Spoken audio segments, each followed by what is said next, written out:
Okay, well, Merry Christmas. It is Christmas Day. Here it is anyway. I don't know what time it is where you are. It might be over. Everybody's had it already, I'm sure. This is lesson 346. Remember, we're still talking about what a miracle is. And I think today's lesson is really interesting. When I've looked at it and then, I work at it and then what comes to me comes to me. But it's lesson number 346. Today the peace of God envelops me, and I forget all things except His love. Remember now, we're talking about correction of perception. Father, miracle is a correction of perception. Okay. This is what I want to reiterate, and I'm sure in the course you will be able to find it referred to several places. Okay.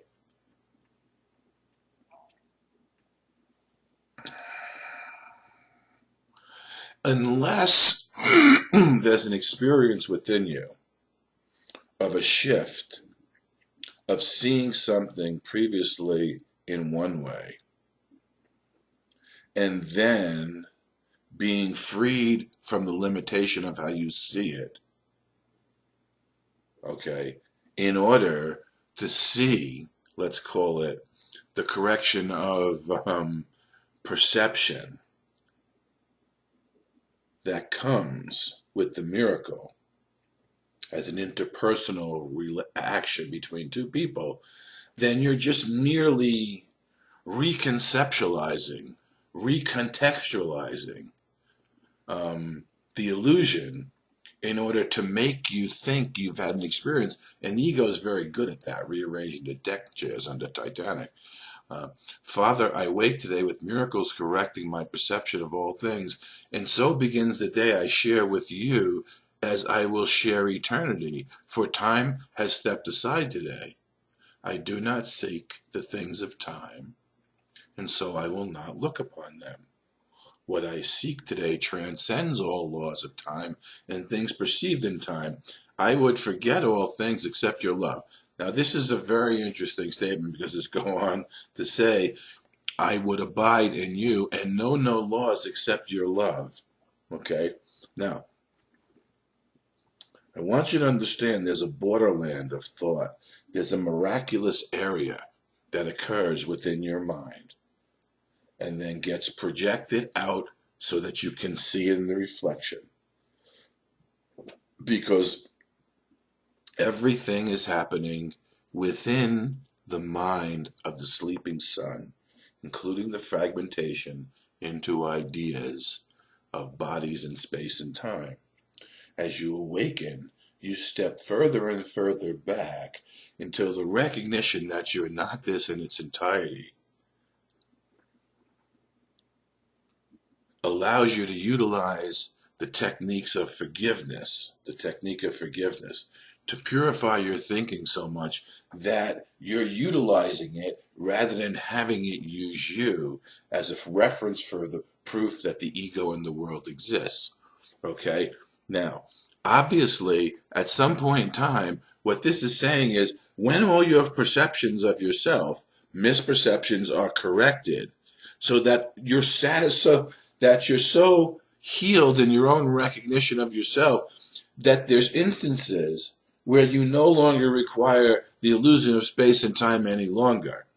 Not because you don't want to be responsible to it, but because you understand the only way to be truly responsible to the thoughts within that are making it in order to heal it and help your brother heal is by looking within and having occurrence of forgiveness and miracles take place within you that begin to reflect out into the world, begin to get projected out into reflection, where things begin to change so that your life is no longer offering you fear and guilt in that sense, and you're free to go beyond it, okay, into the laws of love. Now, what this is saying is you will transcend it, and in the transcendent of it, you will begin to experience what it's like to be who you are, beyond perception, where the law of love rules. Yet when you come back here, in order to avoid pain and suffering and death once again,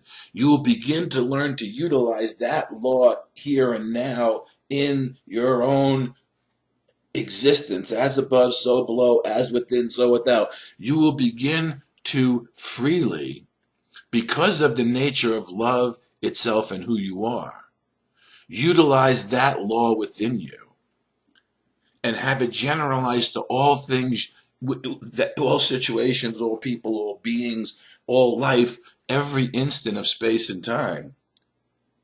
Otherwise, you will suffer the pain of denying the own integration, because now you're dim awareness, Jesus calls it, because you will know something about yourself and you will become responsible for it. That's what I'm saying. You're responsible for your thinking. Now, the world would say, the ego would say, see, it's telling you to leave the world behind. You can't do that. You got kids, you got responsibilities. Okay. The truth of the matter is that you will meet to every jot and tittle, every responsibility you have to. There's only the difference is you will learn to meet them miraculously, so they no longer produce karma that affects you and unto the seventh generation, but frees backward all the generations that you've brought with you into this moment, so that the world of space and time and the illusion can be left. And sooner or later, as the light in your eyes begins to affect everything around you, and those who come to you begin to get glimpses and ask you what's going on, the miraculous nature of the plan for atonement will be enacted through you, and your world will become purified, holy, and the single purpose will be all that you seek. Because even in moments of failure in the thinking that you didn't meet your single purpose, you will have trained your mind sufficiently enough so the recognition of the non-meeting of your true purpose in the plan will be enough for you to see how in the past you missed the mark as well, so as to utilize forgiveness upon yourself. All things ultimately in your life will be miraculous, because life here is a miracle. Life itself is a miracle. It comes from the love of God, and that's beyond any human evaluation. Yet, you can transcend the laws of time and things perceived in time to go beyond your own human evaluation into the recognition of the Christ that you are, because the Christ was born in you today, remember? This is Christmas Day. And I would find the peace which you created for your Son, forgetting all foolish toys I made, as I behold your glory and my own. Yes, okay, now, the ego is always going to use, the ego learns, the ego is always going to use these things to help you to continue in judgment, when Jesus and the practice of A Course in Miracles is utilizing these tools as a tool of evaluation, much like self-inquiry from Ramana Maharshi. They serve the same purpose. Not to judge yourself, because the recognition that you already are in a condition of judgment, and it's as total as it could be, and all judgment ends in death, is enough to help you realize you don't want to live in that condition, and you want to free yourself from judgment, and you got to start with your own. Okay? Forgetting all the foolish toys I made to behold your glory and my own.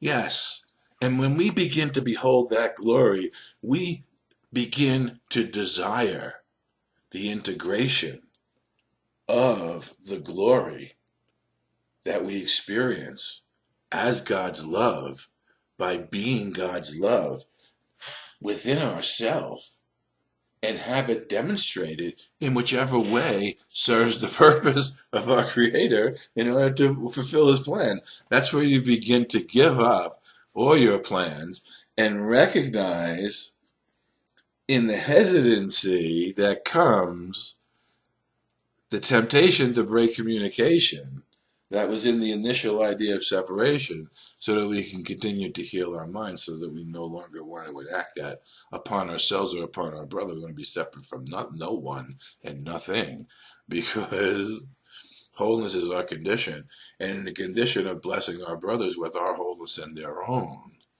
ends all strife, all competition, and all the things, the foolish toys I made. Those are the foolish toys that Jesus is really talking about, because he doesn't even consider the world of space and time as being anything but an illusion. The foolish toys that I made are the ones that I enact in my mind to make the illusion seem to be what it is, because it's all an inside job. There's nothing out there. At one point in time, Jesus even says there's even religions that actually tell you, it's possible for you to render to Caesar what Caesar. He's saying there's no such thing as Caesar. There's no world.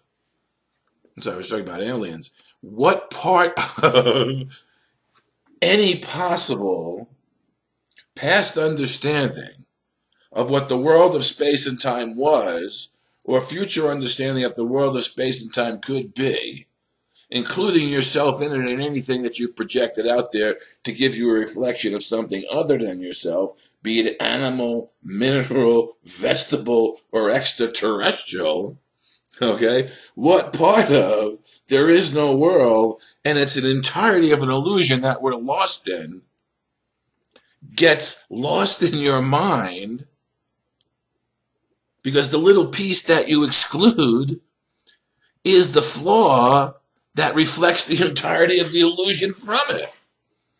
Can you understand that? And when the evening comes today, we'll remember nothing but the peace of God. For we will learn today what peace is ours. And when we forget all things except, what peace is ours when we forget all things except God's love. Okay? I want you to understand that you're not attempting to escape space and time, but attempting to learn the law of love and reacquaint yourself through the integration of the law right here, right now, to show you that it works all the time in all dimensions of time, that because it is miraculous. All miracles stem from love, and love, including when you meet an alien. The old man used to talk about this. He was funny that way. Including if you think you meet an alien.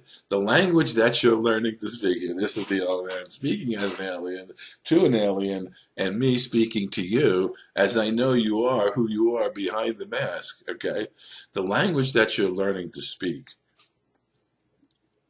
when you follow in the ways of our master teacher Jesus is a language that allows you to travel anywhere in the created universe, because it allows you to utilize the law of love, which here is reflected in love is letting go of fear. There is nothing you can meet in the universe that wouldn't be either love already in your own recognition or fearful in your recognition, wherein which you can learn to let go of the fear and demonstrate love right there, right? Because there's nothing that was real that wasn't created by the Creator as you are, and there's nothing unreal that isn't part of the totality of the illusion that we are shining away as we utilize miracles to correct our perception of all things. And when the perception of all things is corrected in all of our brothers, and you think that that happens in linear time, but the tech crew showed me how it actually happens miraculously in not an arithmetic, not an arithmetic linear manner, but a miraculous building, much like fireworks coming out of a single tube, where they build into a crescendo, where they demonstrate the glory of the sonship and reflect God's love, so much so, where we see within it God in the totality, and God recognizes us as being his totality, and in the co-recognition in that instant, God takes the final step, because we recognize what he has always known, and he recognizes that we recognize that too, and in that instant, we have the end of illusions, and the recognition of our own rebirth into our eternal birth, as the infinite love of a single, whole, perfect God. That's today, Christmas Day. Merry Christmas. The Christ is born in you. You're here to remember, midterm marks aren't recorded on the permanent record, so make the mistakes that allow you, within your own admission, to begin to have the correction occur. Just work with any mistake you're willing to give the Holy Spirit for correction, and let that correction begin to occur.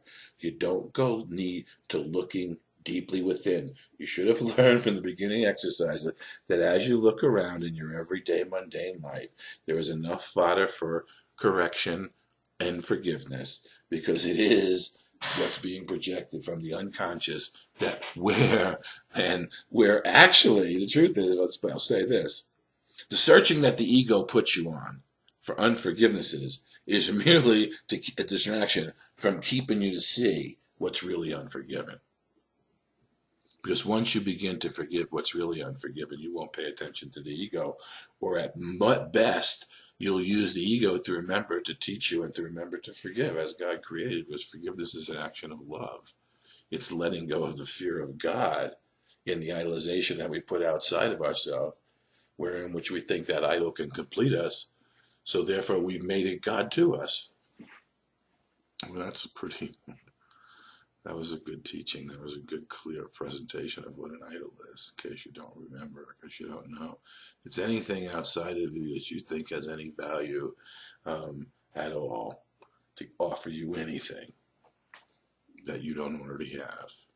And in each one of those temptations is the temptation to break off the communication with the eternal infinite love of God. And we'll go back through our mind and heal each one of those, not in a linear way, but in a way in which they begin to line up based on vibratory frequencies of energy. And I can go into the explanation, and it's like bowling pins and dominoes. They begin to line up each other because we see the mistake that we made backwards unto the seventh generation, and we could see how it would be projected forward unto the seventh generation, and we no longer want the karma for anyone, so we feel it in our mind, and it works in all dimensions of space and time all the time. And that's the miracle that allows us to recognize that all of us are already one, and all of us are already home, until the time of miracles is no longer necessary, because the recognition that we never left precludes the necessity for a miracle, because space and time is never true.